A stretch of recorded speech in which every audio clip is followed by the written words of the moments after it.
പശ്ചിമേഷ്യയിലെ സംഘർഷം അതിന്റെ ഏറ്റവും ഗുരുതരമായിട്ടുള്ള ഘട്ടങ്ങളിലേക്ക് കടന്നു പോവുകയാണ്. ഇസ്രായേലിന്റെയും അമേരിക്കയുടെ സംയുക്ത സൈനിക നീക്കങ്ങൾക്കെതിരെ ഇറാൻ ശക്തമായിട്ടുള്ള പ്രതിരോധ നിലപാട് സ്വീകരിക്കുമ്പോൾ ഈ ഒരു യുദ്ധം ഇനിയൊരു സാധാരണ സൈനിക ഏറ്റുമുട്ടൽ മാത്രമല്ല, ആഗോള സാമ്പത്തികവും ഊർജ്ജ സുരക്ഷയെ നേരിട്ട് ബാധിക്കുന്ന ഒരു തന്ത്രപ്രധാനമായിട്ടുള്ള പോരാട്ടമായിട്ട് മാറിയിരിക്കുകയാണ്. ഇനി ഈ ഒരു സാഹചര്യത്തിലാണ് ലോകത്തിലെ ഏറ്റവും നിർണായകമായിട്ടുള്ള സമുദ്ര ഗതാഗത പാതകളിൽ ഒന്നായ ഹോർമുസ് കടലിടുക്ക് വീണ്ടും ആഗോള ശ്രദ്ധ കേന്ദ്രമായിട്ട് മാറുന്നത്. ഈ ഒരു ഇറാനിയൻ പാർലമെന്റിന്റെ ദേശീയ സുരക്ഷാ സമിതി അംഗമായിട്ടുള്ള അലായുദ്ദീൻ ബെറോജർഡി ഉന്നയിച്ചതായി റിപ്പോർട്ട് ചെയ്യുന്ന ഒരു പ്രധാന അവകാശവാദം ഇപ്പോൾ വലിയ വിവാദങ്ങൾക്ക് വഴിവെച്ചിരിക്കുകയാണ്. വേറൊന്നുമല്ല, സംഘർഷാബാധിതമായ ഹോർമുസ് കടലിടുക്കിലൂടെ കടന്നുപോകുന്ന ചില വ്യാപാര കപ്പലുകളിൽ നിന്ന് ഏകദേശം $2 മില്യൺ വരെ ഫീസ് ഈടാക്കാനുള്ള നീക്കമാണ് ഇറാൻ പരിഗണിക്കുന്നത് എന്നാണ് ഇറാന്റെ റിപ്പോർട്ട്. എന്തായാലും ഈ ഒരു യുദ്ധത്തിന്റെ പശ്ചാത്തലത്തിൽ ഇതിനെ അദ്ദേഹം സ്വാഭാവികമായിട്ടുള്ള നടപടി എന്ന് വിശേഷിപ്പിച്ചതായിട്ട് അറിയപ്പെടുന്നു. യുദ്ധം തുടരുന്നതിനാൽ രാജ്യത്തിന് സാമ്പത്തിക ബാധ്യതകൾ ഉണ്ടാകുന്നതും അതിനാൽ തന്നെ തന്ത്രപ്രധാനമായിട്ടുള്ള ജലപാതയിൽ നിയന്ത്രണം ഉപയോഗപ്പെടുത്തുന്നത് ഒരു അവകാശമായിട്ട് ഇറാൻ കാണുന്നതായിട്ടാണ് ഈ ഒരു നിലപാട് സൂചിപ്പിക്കുന്നത്. ഇനി നോക്കിക്കേ, ഹോർമുസ് കടലിടുക്ക് ലോകത്തിന്റെ ഊർജ്ജ വിനിമയത്തിന്റെ ഒരു ഹൃദയഭാഗമാണ്.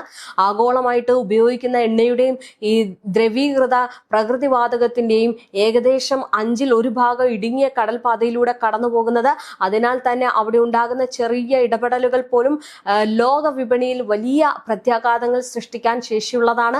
മാർച്ച് ആദ്യ വാരത്തിൽ നോക്കുകയാണെങ്കിൽ അന്ന് തുടങ്ങിയ സംഘർഷങ്ങൾ മൂലം ഈ ഒരു കടലിടുക്ക് ഫലപ്രദമായിട്ട് നിയന്ത്രിത മേഖലയായിട്ട് മാറിയതോടെ കപ്പൽ ഗതാഗതം വലിയ തോതിൽ ബാധിക്കപ്പെട്ടു. ഇതിന്റെ പ്രതിഫലനം ഇന്ധന വിലകളിൽ നേരിട്ട് പ്രകടമാവുകയും ചെയ്തത് നമ്മൾ കണ്ടതാണ്. എന്തായാലും ലോകത്തിന്റെ പല ഭാഗങ്ങളിലും വില വർധനവ് ഇത് കാരണമായിട്ടുണ്ട്. എന്നിരുന്നാലും ഇറാൻ സ്വീകരിക്കുന്ന ഈ സമീപനം പൂർണ്ണമായിട്ടുള്ള അടച്ചുപൂട്ടലല്ല എന്ന സൂചനകളുണ്ട്. ഇറാനിയൻ വിദേശകാര്യമന്ത്രി അബ്ബാസ് അറഗ്ചി ഉൾപ്പെടെയുള്ള നേതാക്കൾ പറയുന്നതനുസരിച്ച് ശത്രുക്കളുടെയും അവരുടെ ആക്രമണത്തെ പിന്തുണയ്ക്കുന്നവരുടെയും കപ്പലുകൾക്കാണ് പ്രധാനമായിട്ടും നിയന്ത്രണം ഏർപ്പെടുത്തിയിരിക്കുന്നത് എന്നതാണ്. അതായത് ഒരു തെരഞ്ഞെടുക്കപ്പെട്ട നിയന്ത്രണമാണ് നടപ്പിലാക്കുന്നത് എന്നത് കാണാം. ചില രാജ്യങ്ങളുമായിട്ട് ബന്ധം നിലനിർത്തുന്നതിനും തന്ത്രപരമായിട്ടുള്ള നയതന്ത്ര നീക്കങ്ങൾക്കുമായിട്ട് ഇറാൻ ഈ ഒരു മാർഗം ഉപയോഗിക്കുന്നതായിട്ടും വിലയിരുത്തപ്പെടുന്നുണ്ട്. ഇന്ത്യയുമായിട്ട് ബന്ധപ്പെട്ട ചില സംഭവങ്ങളും ഈ ഒരു പശ്ചാത്തലത്തിൽ ശ്രദ്ധേയമാണ്. ഇന്ത്യൻ പതാകയുള്ള LPG കപ്പലുകൾക്ക് ഹോർമുസ് കടലിടുക്ക് വഴി കടന്നു പോകാൻ അനുമതി നൽകിയതായിട്ട് റിപ്പോർട്ടുകൾ സൂചിപ്പിക്കുന്നു. ഇത് ഇറാൻ ചില രാജ്യങ്ങളുമായിട്ട് സൗഹൃദ ബന്ധം നിലനിർത്താൻ ശ്രമിക്കുന്നതിന്റെ ഭാഗമായിട്ടും കണക്കാക്കപ്പെടുന്നുണ്ട്. എന്തായാലും ഇതെല്ലാം നടക്കുമ്പോൾ മറ്റു ചില രാജ്യങ്ങളുടെ കപ്പലുകൾക്ക് തടസ്സങ്ങൾ നേരിടേണ്ടി വരുന്നതായിട്ടും വിവരങ്ങൾ പുറത്തു വരുന്നുണ്ട്. ഇതോടൊപ്പം തന്നെ അമേരിക്കയും ഇറാനും തമ്മിലുള്ള വാക്കുതർക്കം അപകടകരമായിട്ടുള്ള ഉയരങ്ങളിൽ എത്തിച്ചേരുന്ന ഒരു സാഹചര്യവുമുണ്ട്. American president Donald Trump Hormuz കടലിടുക്ക് പൂർണ്ണമായും തുറക്കാൻ ഇറാനോട് 48 മണിക്കൂർ അന്ത്യശാസനം നൽകിയതോടെ സ്ഥിതി കൂടുതൽ വഷളായി. ഈ ഒരു സമയപരിധി പാലിക്കാത്ത പക്ഷം ഇറാന്റെ ഊർജ്ജ അടിസ്ഥാന സൗകര്യങ്ങൾ ലക്ഷ്യമാക്കി ആക്രമണം നടത്തുമെന്ന് അദ്ദേഹം മുന്നറിയിപ്പ് നൽകി. ഇതിനു മറുപടിയായിട്ട് ഇറാൻ നേതാക്കൾ ശക്തമായിട്ടുള്ള പ്രതികരണങ്ങൾ രേഖപ്പെടുത്തി. അങ്ങനെ അമേരിക്കയുടെ ഇത്തരം നീക്കങ്ങൾ മിഡിൽ ഈസ്റ്റിലെ കൂടുതൽ വ്യാപകമായിട്ടുള്ള സംഘർഷങ്ങൾക്ക് വഴിവെക്കുമെന്ന മുന്നറിയിപ്പും ഉയർത്തിയിട്ടുണ്ട്. ഇതെല്ലാം നടക്കുമ്പോൾ ഇതിലും ഗൗരവപരമായിട്ടുള്ള മുന്നറിയിപ്പാണ് ഇറാന്റെ റവല്യൂഷണറി ഗാർഡ് IRGC നൽകിയിരിക്കുന്നത്. ഇറാന്റെ അടിസ്ഥാന സൗകര്യങ്ങൾ ലക്ഷ്യമാക്കി ആക്രമണം ഉണ്ടായാൽ ഹോർമുസ് കടലിടുക്ക് പൂർണ്ണമായിട്ടും അടച്ചുപൂട്ടുമെന്നും അവർ വ്യക്തമാക്കിയിട്ടുണ്ട്. നിലപാടിൽ ഉറച്ചു നിൽക്കുന്ന രാജ്യം കൂടിയാണ് ഇറാൻ. അവരെ സംബന്ധിച്ചിടത്തോളം അവരത് ചെയ്യുകയും ചെയ്യും. മാത്രമല്ല, ഇതൊരു യാഥാർത്ഥ്യമാവുകയാണെങ്കിൽ ലോകത്തിന്റെ ഊർജ്ജ വിതരണ ശൃംഖലയിൽ വലിയ പ്രതിസന്ധി ഉണ്ടാകാൻ ഇത് സാധ്യതയുണ്ട്. ഇതിനിടയിൽ തന്നെ ഇനി മേഖലയിൽ സുരക്ഷാ സ്ഥിതി കൂടുതൽ ആശങ്കാജനകമാവുകയാണ്. ഇറാഖി സമുദ്ര അതിർത്തിയിൽ സമീപം സ്ഫോടക വസ്തുക്കൾ നിറച്ച ബോട്ടുകൾ ഇന്ധന ടാങ്കറുകളെ ആക്രമിച്ചു എന്ന സംഭവങ്ങൾ വരുന്നുണ്ട്. സമുദ്ര ഗതാഗതത്തിന്റെ സുരക്ഷയെക്കുറിച്ചുള്ള വലിയ ചോദ്യങ്ങൾ ഉയർത്തിയിരിക്കുകയാണ്. ഈ ഒരു ആക്രമണത്തിൽ ഒരു ഇന്ത്യൻ പൗരൻ ഉൾപ്പെടെ ജീവൻ ഒടുക്കേണ്ടി വന്നിട്ടുണ്ട്.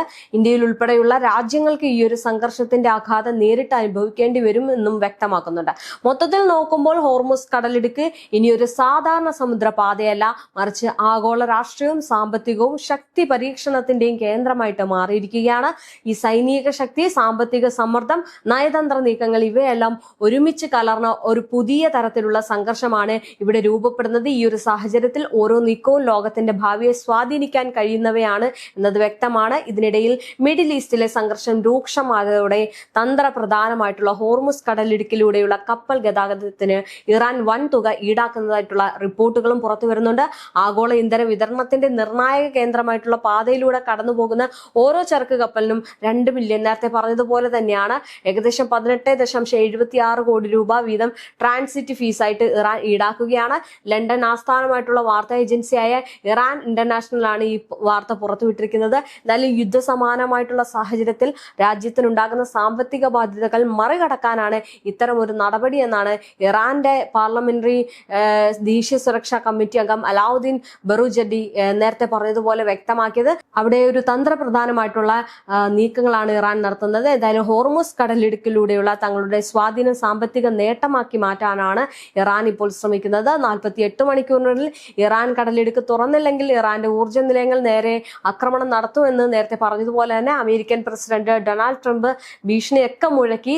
ഈ ഒരു കാര്യങ്ങൾ ഇരിക്കുന്നതിന് പിന്നാലെയാണ് ഇറാന്റെ ഭാഗത്ത് നിന്ന് ഈ ഒരു നീക്കമൊക്കെ ഉണ്ടാകുന്നത്. തങ്ങളുടെ ശത്രുക്കൾക്കൊഴികെ മറ്റെല്ലാവർക്കുമായിട്ട് ഹോർമുസ് തുറന്നു കൊടുത്തിരിക്കുകയാണെന്നും തങ്ങളുടെ ഭൂമി നശിപ്പിക്കാൻ ശ്രമിക്കുന്നവർക്ക് ഈ ഒരു പാത ഒരിക്കലും ജീവൻ പോയാലും അനുവദിക്കില്ല എന്നും ഇറാൻ വ്യക്തമാക്കിയിരിക്കുകയാണ്. ഇതെല്ലാം നടക്കുമ്പോൾ ഇന്ത്യയുടെയും പാകിസ്ഥാന്റെയും കപ്പലുകൾ ഇതുവഴി കടന്നു പോകാൻ ഇറാൻ അനുമതി നൽകിയിട്ടുണ്ട്. കൂടാതെ ജപ്പാനുമായും ബന്ധപ്പെട്ട കപ്പലുകളും കടത്തിവിടാൻ തയ്യാറാണെന്ന് ഇറാൻ അറിയിച്ചിട്ടുണ്ട്. ഇതെല്ലാം നടക്കുമ്പോൾ ലോകത്തിലെ എണ്ണ വിലയും ദ്രാവക പ്രകൃതിവാതകത്തിന്റെയും ഏകദേശം 20% കടന്നു പോകുന്നത് ഈ തന്ത്രപ്രധാനമായ ഹോർമുസ് കടൽ ഇടുക്കായതുകൊണ്ട് തന്നെ വളരെ നിർണായകമാണിത്.